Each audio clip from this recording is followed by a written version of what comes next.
Here we have a residential groundwork.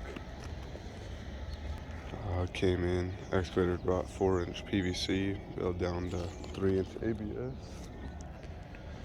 Wide off, or wide combo. Came down here, pick up a toilet, wet vent our lav, and a 3-inch stack to pick up upstairs. There's our water lines. Run uponor in the ground. So that's what we did. Got our plastic sleeving. 45 down here. 3x2 combo down that way. Carried this down here. 45 into the footing to pick up our bathroom group upstairs. All this 2-inch down.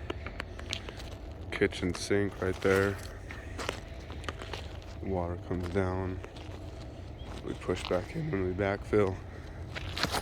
Bring it down here. 2-inch up for our laundry sink and washer box. There's our water manifold for the ground. We'll do the rest up in the lid.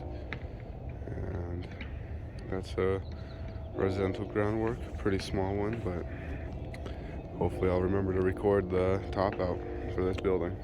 Have a good day.